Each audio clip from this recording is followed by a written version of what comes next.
Hello friends, my name is Vivek Tiwari. और आज हम लोग पढ़ेंगे क्लास 7 के एनसीईआरटी पॉलिटी का चैप्टर नंबर 3, जो कि है how does state government works. अब इस चैप्टर में हमें स्टेट गवर्नमेंट के फंक्शंस बताए जाएंगे और डिफरेंट डिफरेंट मेंबर्स बताए जाएंगे, like MLAs, chief minister, council of ministers, speaker and all. Now मुझे एनसीईआरटी की एक बात बहुत अच्छी लगती है, समझाने के लिए हमेशा स्टोरिफिकेशन का यूज होता है। Now let's start by reading the story. So सुबह ये दोनों लड़कियां न्यूज़पेपर पढ़ रही हैं, उनमें उनमें इन्होंने पढ़ा कि there is shortage of water in our state and people are falling sick. ये सवाल है हेल्थ का। In many villages people are found to drink unclean water. Streams have dried up and also have tanks. In worst affected areas, villagers have been carrying water across great distances. मतलब कि यहाँ scarcity of water हो गई है, इसकी वजह से diarrhoea हो रहा है और इसकी वजह से बहुत लोग मर भी रहे हैं। Now after reading this newspaper, जो लोग वापस जाते हैं तो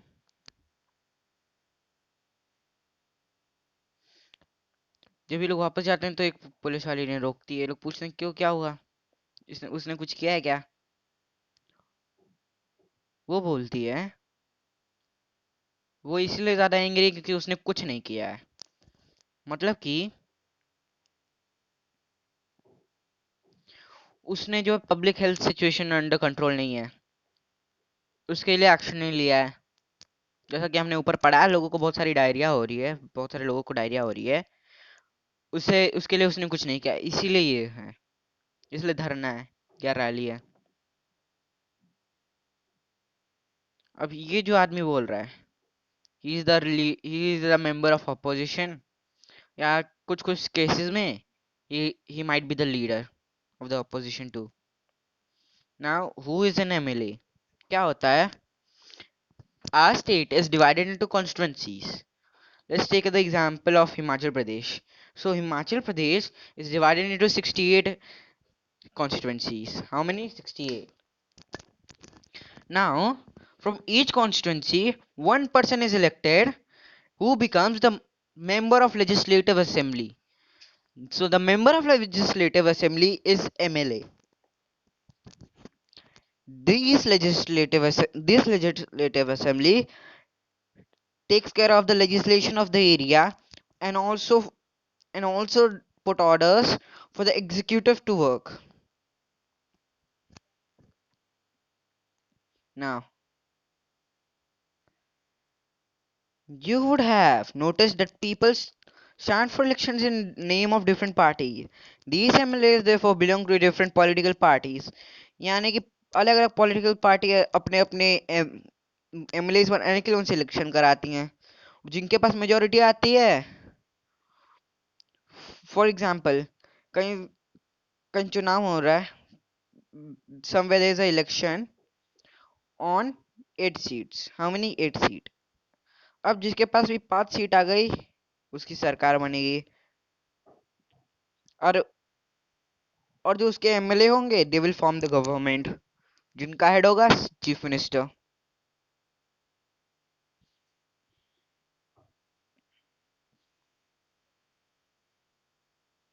now how do people who are MLAs become ministers और chief minister? A political party whose MLAs have won more than half the number of constituencies in state can be said to be in majority. जैसा कि मैंने आपको बताया, इससे क्या होगा? Majority government बनेगी। नहीं तो क्या होता है, कभी कभी क्या होता है, let's take a example. 16 seats की लड़ाई हो रही है, पहली पार्टी ने 7 वोट, वो 7 कॉन्स्टिट्यूंसीज में जीत गई, दूसरी वाली, और फिर दूसरी वाली कितने में जीती? तो दूसरी वाली जीती 3 में, अब तीसरी वाली 6 में जीती। नाउ व्हाट विल हैपन, ये पार्टी को अगर जीता या ये पार्टी को, ये किसी भी पार्टी को जीतना है तो एक दूसरे के वो एमएलए खरीदेगी या एक दूसरे के साथ कोलिशन करेगी। फॉर एग्जाम्पल इन दोनों ने कोलिशन कर लिया, मिलके इन दोनों की कितनी कॉन्स्टिट्यूंसीज हो गई, इन दोनों की 9 हो गई। बहुमत कितने की चाहिए थी, तो 8 की। Now they will form, this both will form the coalition government. और अगर इन दोनों के थॉट्स मैच करते हैं तभी ये कोलिशन करेंगे, नहीं तो नहीं करेंगे। And the party with 6 vote, the party who won the in 6 constituencies might have the chance of having their own chief minister. अब जो रूलिंग पार्टी है उसके अलावा जो बाकी पार्टी के मेंबर्स है उन्हें अपोजिशन कहा जाता है। क्या कहा जाता है, opposition. For example, the legislative assembly of state of Himachal Pradesh has 68 MLA constituencies. Candidates of various political party won won the 2003 assembly elections and became MLAs. Since the total number of MLAs in Legislative Assembly is 68, the party would have needed more than 34 MLAs in order to gain a majority.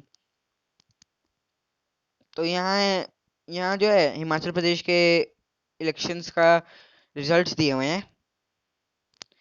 तो party का नाम यहाँ लिखा हुआ है, number of MLA elected. Indian national Congress के 48, Bharatiya Janata party के 16 और बाकी पॉलिटिकल पार्टीज के 3 और इंडिपेंडेंट, यानी कि आप खुद से भी अपनी एक पार्टी बना सकते हो या खुद से भी इंडिपेंडेंट भी इलेक्शन लड़ सकते हो। उन्हें 6 मिले हैं। तो यहाँ मेजोरिटी जो है इंडियन नेशनल कांग्रेस के पास है। Very good. अब आप अपनी अब आप अपनी क्या कहेंगे, मिनिस्ट्री बना सकते हैं। They have the chance to make their own ministry.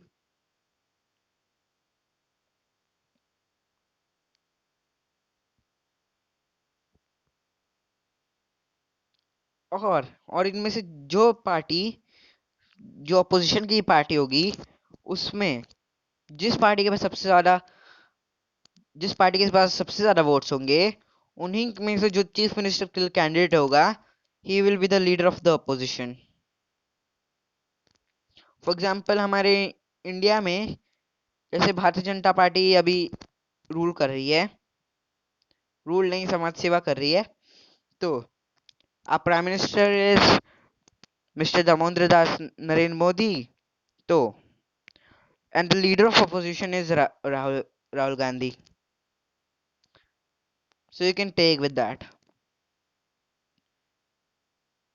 The chief minister and other ministers have the responsibility of running various government departments or ministries. अब ये कैसे होता है, How's- अब फॉर एग्जांपल आपकी पार्टी जीत गई। अब आपने अपनी पार्टी से एक आदमी को चुना कि हाँ जाओ तुम चीफ मिनिस्टर बन जाओ, ठीक ना। वो वो पहले दिखाने के लिए कि हाँ हमारे पास मेजोरिटी है, सबसे पहले गवर्नर के पास जाएंगे। फिर गवर्नर को सलाह देके अपने लिए हम लोग मेंबर्स चुनेंगे, member of the council of ministers.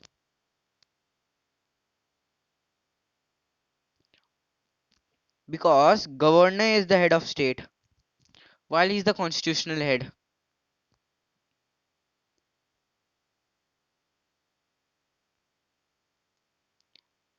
और you might have a question, अगर कोई चीफ मिनिस्टर बन गया तो can he be a MLA?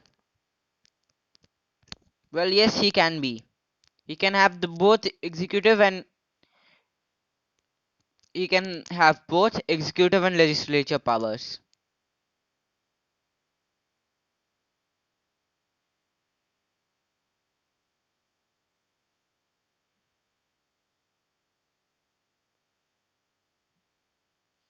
Now let's read next thing. अब ये जो है this is a picture, यहाँ ये बैठे हैं, इनका नाम इन केस दिया नहीं है तो ही is the speaker. Who is he? Speaker.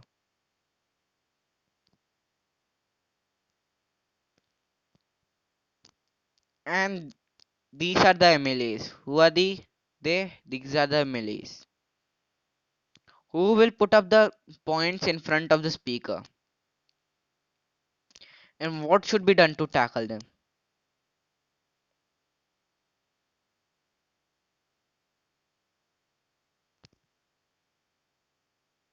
Now, here's it's written in early section.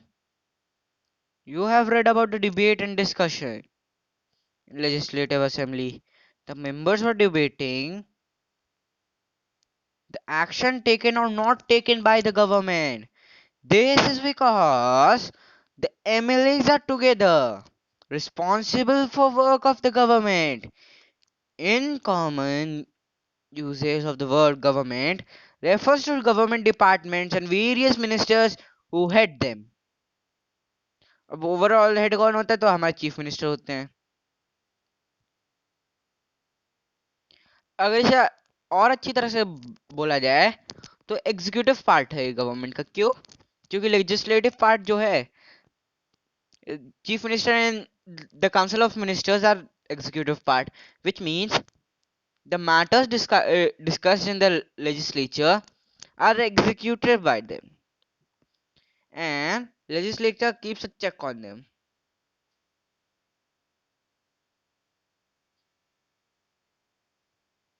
All the MLAs would gather together in legislative assembly are called the legislature.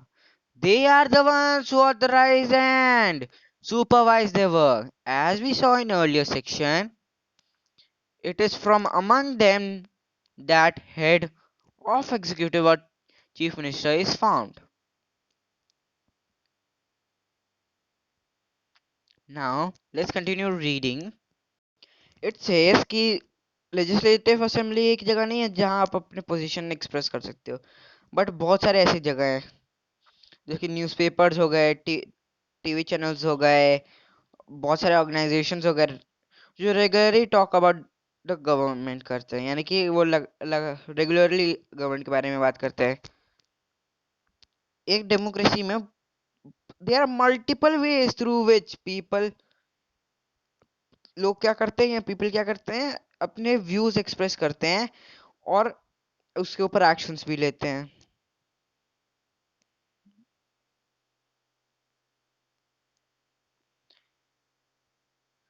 अब इसके बाद पढ़ते हैं.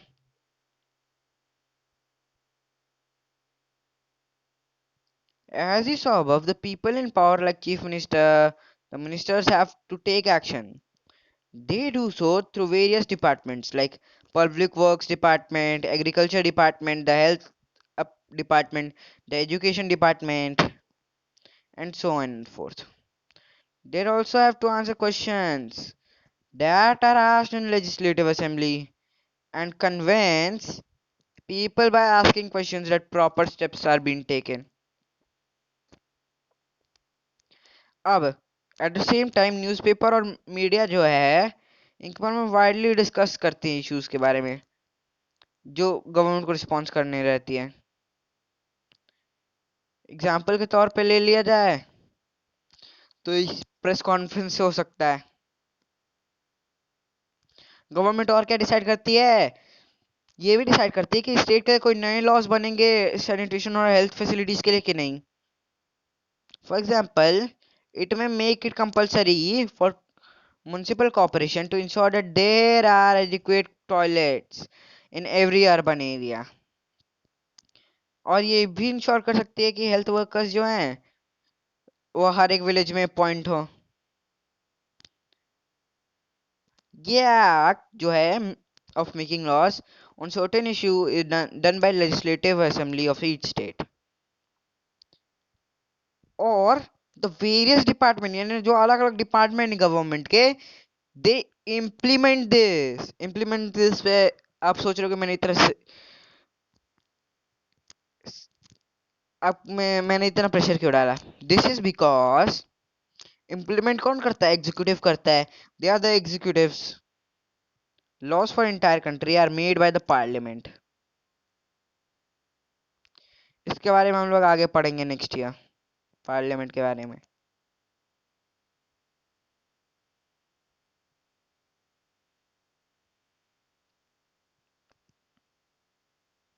तो इसी के साथ आज का हमारा चैप्टर खत्म होता है. Hope you like the session. अगर आपको पसंद आया तो प्लीज़ हमारी इस वीडियो को लाइक करना और शेयर करना, हमारे चैनल को सब्सक्राइब करना. मैं आपको मिलता हूँ अगली वीडियो में. Till then bye bye.